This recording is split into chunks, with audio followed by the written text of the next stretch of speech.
दोस्तों नमस्कार। सच्ची खबर न्यूज में आप सभी का एक बार फिर से स्वागत है।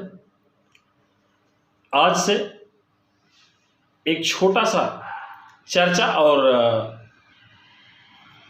अपने भारत के स्वर्णिम इतिहास को जानने के लिए एक प्रोग्राम आज से स्टार्ट कर रहा हूं। इतिहास के पन्ने से मैं आपको कोशिश करूंगा कि पढ़कर ढूंढकर कुछ ऐसी चीज़ें आप लोगों के बीच में लेकर के आऊंगा जिससे चर्चा पर कुछ जानकारी आपको दे सकूंगा और कुछ जानकारी हो सकता है कि कमेंट के माध्यम से और चीज़ों के माध्यम से मुझे भी मिलती रहे। आशा है कि ये कार्यक्रम आप लोगों को पसंद आएगा। और आज हम शुरुआत करते हैं। सबसे पहले शिक्षा की धरोहर रही और दुनिया में जब दुनिया का सबसे बड़ा विश्वविद्यालय हिंदुस्तान की धरती पर भारत के स्वर्णिम इतिहास को लिए हुए संभाले हुए नालंदा विश्वविद्यालय की आज उस पर चर्चा करते हैं और इस वीडियो के माध्यम से जानते हैं कि आखिर क्या था नालंदा विश्वविद्यालय उस समय और कैसे नष्ट हुआ, क्या कहानी है, चर्चा करते हैं आज इस पर। साथियों, नालंदा विश्वविद्यालय पर 3 बार आक्रमण हुआ था, परंतु सबसे विनाशकारी हमला 1193 में हुआ था बख्तियार खिलजी के द्वारा। परिणाम स्वरूप सबसे प्राचीन विश्वविद्यालय जलकर नष्ट हो गया। आइए इस वीडियो के माध्यम से अध्ययन करते हैं, जानते हैं कि नालंदा विश्वविद्यालय का पतन कैसे हुआ, इसके पीछे क्या मुख्य कारण थे, साथ ही नालंदा विश्वविद्यालय के बारे में कुछ महत्वपूर्ण तथ्यों को समझते हैं, जानते हैं। बने रहिए हमारे साथ। तो साथियों, बिना देर किए वीडियो को शुरू करते हैं।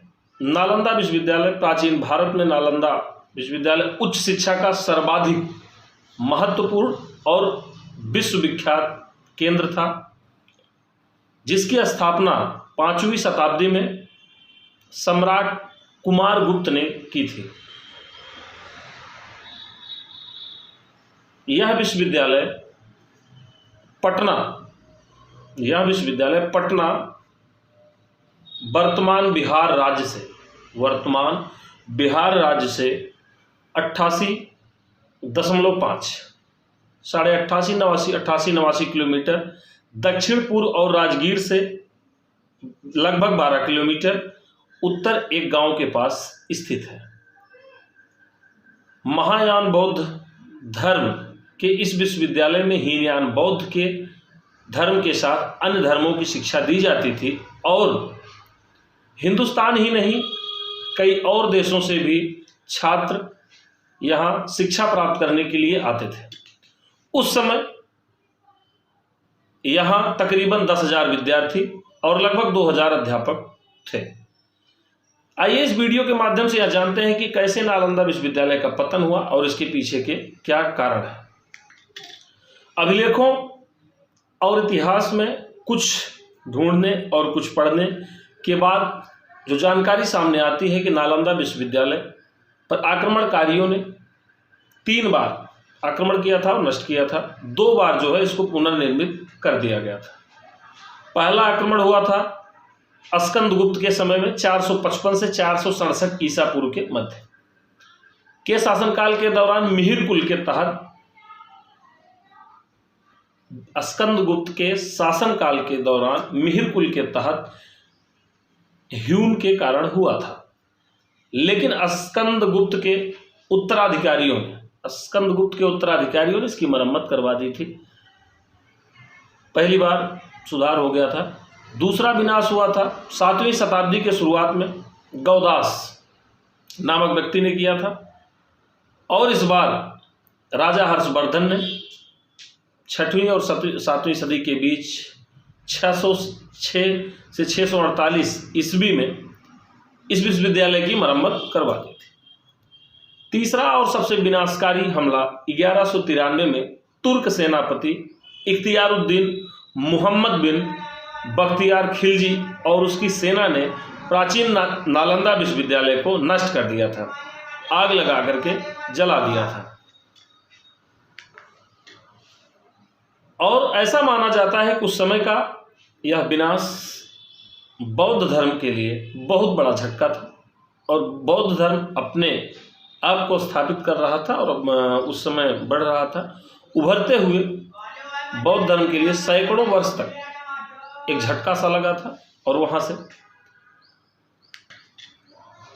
आइए चर्चा ये करते हैं कि सबसे विनाशकारी हमला जो हुआ था बख्तियार खिलजी के द्वारा, क्या कारण था कि बख्तियार खिलजी ने सबसे प्राचीनतम भारत की धरोहर नालंदा विश्वविद्यालय को नष्ट कर दिया। उस समय बख्तियार खिलजी ने उत्तर भारत में बौद्धों द्वारा स्थापित कुछ क्षेत्रों पर कब्जा कर लिया था और वह सेना के साथ आगे बढ़ रहा था। और हुआ ये, एक बार वह काफ़ी बीमार पड़ा और उसके जितने भी हकीम थे, उसके साथ के जानने वाले थे, सभी लोगों ने काफ़ी प्रयास किया, जो भी उनसे बन सकता था औषधि या व्यवस्थाएं जो भी थी उनके पास, उन चीज़ों का उपयोग किया, लेकिन उसको कोई फ़ायदा नहीं हुआ। और किसी ने बताया कि नालंदा विश्वविद्यालय के आचार्य राहुल श्रीभद्र को एक बार दिखवा लें या उनसे बात करें तो शायद ठीक हो सकते हैं।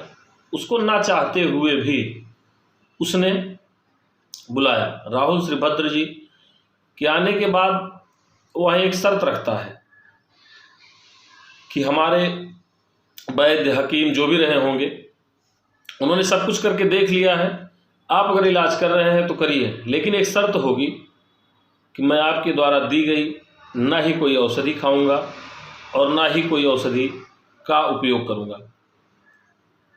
तो राहुल श्रीभद्र जी ने एक बहुत ही अनोखा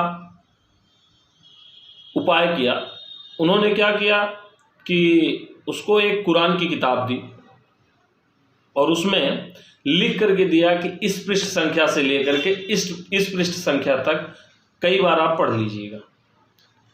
और होता यह है कि वो दवाओं का लेप, औषधि का लेप उन पन्नों पर लगा करके रखते हैं और बार बार थूक के साथ पन्ना पलटते पलटते वो दवा उस व्यक्ति के खिलजी के अंदर तक जाती है और वो दवा अपना काम करती है और वो ठीक हो जाता है। और उस व्यक्ति को, उस धरती को पूजा करने के बजाय, उसका सम्मान करने के बजाय उसको ये खुन्नस होता है, उसको ये जलन होती है कि मेरे वैद्य हकीम जो कि जिन पर मुझे भरोसा था वो यह काम नहीं कर पाए और यहाँ से काम हुआ। उस खुन्नस में उस व्यक्ति ने, ऐसा कहा जाता है इतिहास में, उसी खुन्नस में आकर के खिलजी ने पुस्तकालयों और भारत के सबसे पुराने विश्वविद्यालय में उसने आग लगवा दी और विश्वविद्यालय कई दिनों तक, ऐसा इतिहास में है कि कई दिनों तक जलता रहा। तो साथियों, यहाँ से विनाश होता है नालंदा विश्वविद्यालय का। लोग ये भी कहते हैं कि दुनिया का सबसे, भारत ही नहीं अपितु दुनिया का सबसे पुराना विश्वविद्यालय जहाँ की हर प्रकार की शिक्षा दी।